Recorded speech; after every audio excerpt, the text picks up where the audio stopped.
po. So, kamusta po ang mga tatay?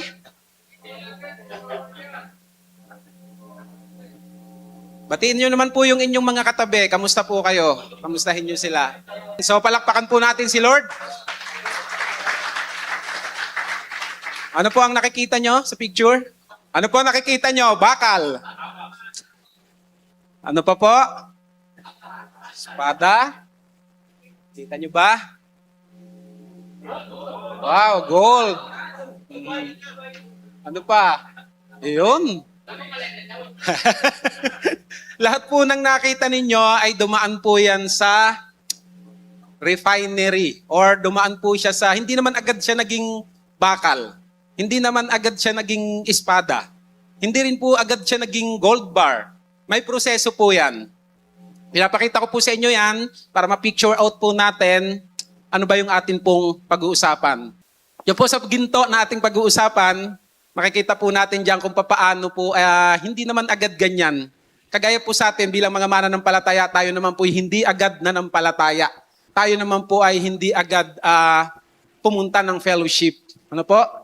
So, basahin ko lang po, refining processes involve dangerous acids and toxic fumes, requiring proper safety gear and a well-ventilated, preferably outdoor environment. So pag po nire-refine ang gold o anything na talaga pong iniaayos, ganyan po ang ginagawa. Meron pong proseso. Hindi po basta-basta. Basahin ko lang po, 1 Peter chapter 1, verse 6-7. Kung meron po kayong Bible, samahan niyo po akong bumasa. Sabi po dyan, wherein ye greatly rejoice, though now for a season, if need be, ye are in heaviness through manifold temptations, that the trial of your faith, being much more precious than of gold that perisheth, though it be tried with fire, might be found unto praise and honor and glory of the appearing of Jesus Christ. Basahin ko po muli. Fire is a powerful force that can both destroy and purify. In the same way, the fire of God's presence can refine us, removing impurities and making us stronger. Just as gold is tested by fire, our faith is tested by trials and challenges. But don't be afraid, for God's fire is not meant to consume us, but to purify us, making us more like Him. Ipinapaalala po sa atin ng salita ng Diyos na ang Panginoon po ay banal, makapangyarihan, at purifying. Ano po, yan po, pag binasa po natin ang salita ng Diyos, yan po ang makikita natin sa ating Panginoon. Siya po ay banal, siya po ay makapangyarihan, at ang salita po niya ang nakapag-purify sa bawat isa po sa atin. Kaya tayo po, no, bilang mga mananampalataya, kung tayo po ay lack of reading the Word of God, paano po tayo mapupurify? Kung tayo po ay hindi nagbabasa, nag-aaral ng salita ng Diyos, paano natin makikita ang kabanalan ng Diyos? Papaano natin mararanasan ang kapangyarihan ng Diyos? Lahat naman siguro sa atin dito, no, naranasan na ang kapangyarihan ng Diyos. Sino yung nakaranas ng kapangyarihan ng Diyos? Sa iba't ibang kaparaanan. Sa karamdaman mo, pisikal, sa relasyon mo sa iyong pamilya, sa pangangailangan mong financial. No po, may mga paraan po ang Diyos. May mga paraan po ang Diyos para po siya ay ating maranasan. Makikita po natin, siya ay banal, kaya po tayo ay sinisikap po natin na maging banal dahil tinutularan po natin ang Panginoon. Kaya po sa ating mga bisita, ano po, pag binasa nyo po yung John 3:16, meron naman po kayo makikita sa Bible nyo sa inyong cellphone. Meron kayong apps kung kayo familiar sa Bible, dun sa mga bisita. Basahin nyo po yun, makikita nyo po yung pagmamahal ng Diyos. No? Sapagkat gayon na lamang ang pag-ibig ng Diyos sa iyo, sa atin. Kaya po ang Panginoong Hesukristo namatay para sa akin, para sa iyo, para sa inyo. At kung tayo'y maniniwala sa sampalataya, ang sabi po doon, hindi ka mapapahamak. Saan? Sa impyerno. Kundi magkakaroon ng buhay na walang hanggan sa langit. Yan po ang sinasabi ng Panginoon. So fire ignites passion. When the Holy Spirit fills a believer, passion replaces fear. Takot ka ba mag-share ng salita ng Diyos? Takot ka ba na sumubok? Baka ikaw ay i-reject. Takot ka ba na mag-ministry? Baka ikaw ay hindi fit dito. Takot ka sa maraming bagay kaya ayaw mong subukan. Marami sa atin, no, baka ganun, ayaw sumubok dahil natatakot. Mas gugustuhin pang mamatay nang walang kalaban-laban kaysa sumubok doon sa nakakatakot sa ating pakiramdam. Kung lagi po tayong natatakot, paano po tayo makakapagbahagi ng salita ng Diyos? Kaya sabi na po, kung tayo po ay puspos ng banal na espiritu, passion replaces fear. Yung takot natin, magiging passion natin. Kung takot tayo mag-share ng Word of God, takot tayong lumabas sa ating comfort zone, dahil tayo'y nag-aaral ng salita ng Diyos, dahil tayo'y puspos ng banal na espiritu, nawawala po yung ating takot. Naranasan nyo na po ba yan? Sino nakaranas ng ganyan? Dati takot ka, pero ngayon dahil alam mong sinasamahan ka ng Diyos, malakas ang loob mo. Ano pa? Boldness replaces silence. No, yung ating katahimikan, nawawala, nagkakaroon tayo ng tapang, nagkakaroon tayo ng boldness kung tayo po ay puspos ng banal na espiritu. Paano mangyayari na tayo mapuspos ng banal na espiritu? Kailangan po natin na mag-aral po ng salita ng Diyos. Kailangan po natin ilapit ang ating sarili sa atin pong Panginoon. Ano pa? Love replaces coldness. Kung tayo po ay walang pagmamahal sa ating kapwa, wala tayong pagmamahal na nararamdaman, pero kung tayo po ay puspos ng banal na espiritu, wala po tayong hindi mamahalin. Yung kaaway natin, tinuturo sa atin ng Panginoon, love your enemy, love your neighbor. Ano pa? Love your God with all your heart. And ano yung pangalawa? Love your neighbor as yourself. Ano po? Kaya matuto po tayong magmahal. Kung tayo po ay puspos ng banal na espiritu, yan po ang mangyayari.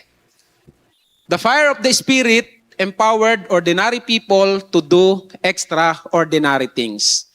Na ano nyo ba yan, mga kapatid? Na kayo po, hindi nyo naman dati ginagawa yung mga ginagawa nyo ngayon. And yet, dahil po sa fire, dahil sa Spirit o banal na Espiritu, naging mga extraordinary, no? Yung kaya nating gawin, nakakaroon tayo ng extra mile. Dati hindi mo kayang tumugtog sa maraming tao, ngayon nakakatugtog ka.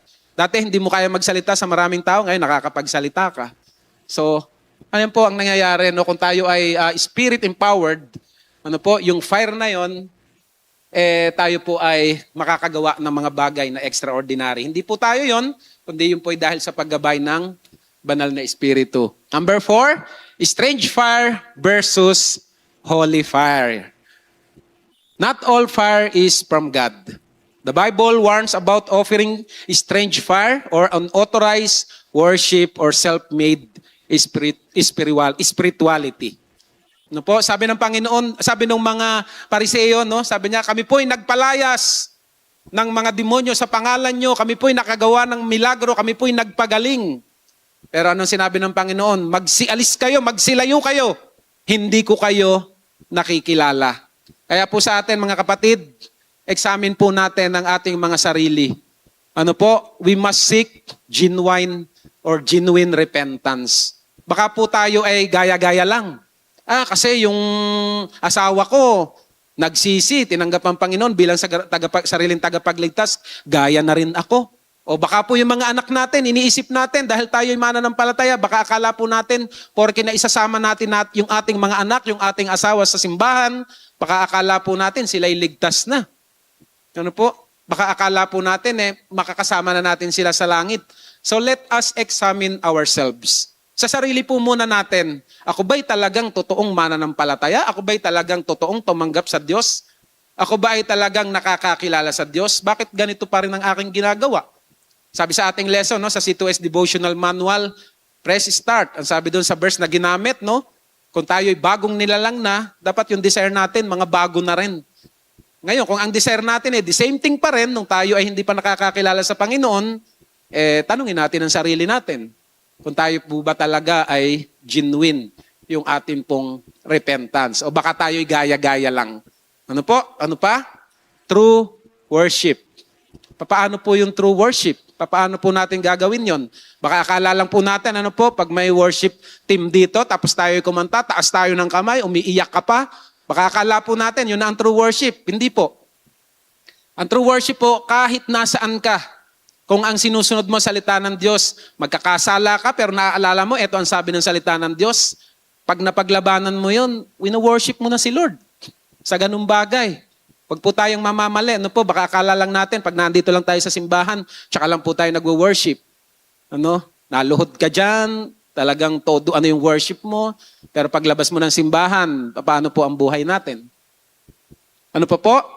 Spirit-led service. Sa atin pong service na ito, sa ating ginagawa para sa Panginoon, kahit ikay taga-bukas lang ng pinto, taga-welcome ka lang, taga-good morning ka lang, taga-good afternoon ka lang, taga-bati ka lang, kung ginagawa mo yan para po sa Panginoon, para sa pagmamahal mo sa Diyos, may reward ka po dyan. Yan po ang gusto ng Panginoon. Hindi po yung tayo'y gaya-gaya lang. Hindi po dapat ganon. Examine po natin ang mga sarili natin. Dahil po yan, pagdating natin sa langit, parang ginto po yung ating mga ginawa. Susubukin po ng apoy. At pag po yan ay hindi pasado kay Lord, sayang po yung ating mga effort na ginagawa. Sayang po yung ating pagpapagal na tayo po'y pumupunta sa fellowship, tayo po'y lumalabas para mag-share ng Word of God. Pero kung hindi po ito led by the Holy Spirit ang ating ginagawa, sinasabi ko po, basahin po natin ang salita ng Diyos at makikita po natin doon na pagdating pala sa langit, susubukin lahat ng Panginoon ang ating ginawa. Is your spiritual life burning bright or has no fire in your heart? Ano po, totoo po ba na tayo bilang mga mananampalataya, tagagawa po ba natin ang nais ng Diyos? Talaga bang yung salita ng Diyos ay talagang naglalight, ano po, nagliliwanag sa ating buhay? Kwento ko lang po, no, yan po ang team ng Group 4. Ayan, makikita nyo po, ang gaganda ng ngiti. Pero kung, yan, last Saturday lang po yan, every other Saturday po, ang Group 4 po ay nagkakaroon kami ng meeting.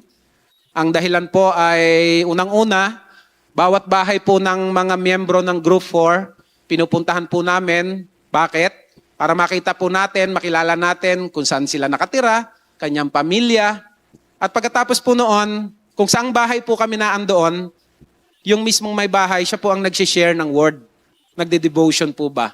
After po ng devotion, nagkakaroon ng kwentuhan, kainan, kasama na, no, kapihan, hindi mawawala. Last Saturday, kila Kuya Louie po kami sa Balubad. Sa pamamagitan po niyan, ano po, kami po, after ng devotion, iikot po yon, nagkakaroon kami ng reflection, nagkakaroon po ng insights ang bawat isa. May napatapat kami sa isang bahay ng isang grupo. Sabi niya, Kuya Bobby, nakakatuwa naman tong ginagawa natin. Hindi po ako sanay magsalita sa maraming tao. Pero nung ginagawa po natin to ng tuloy-tuloy, nakuha niyang mag-share ng Word of God. Nakuha niyang magsalita. Nailabas niya yung gusto niyang sabihin.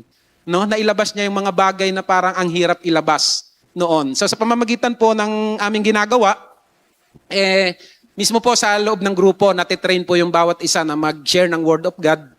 Aside po doon, sa aming po mga insight, meron din po kaming nalalaman na personal sa buhay ng mga bawat tao. Yung fire po nila sa kanilang puso, kahit malalayo pa, galing trabaho, no po, yung iba. Pero umattend po, naandyan pa rin po. Sabi ko nga sa inyo, every other Saturday, ginagawa po namin yan.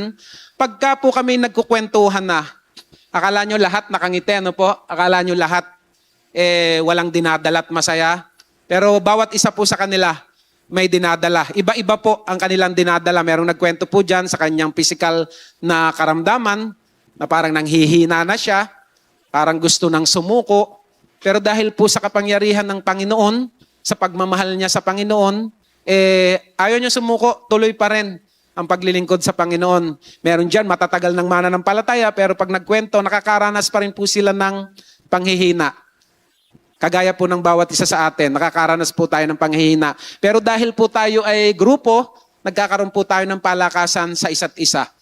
Naririnig po natin yung mga buhay nila, kung papaano po ang Panginoon ay kumilos sa kanila, kung papaano po nirefine ng Panginoon ang buhay nila.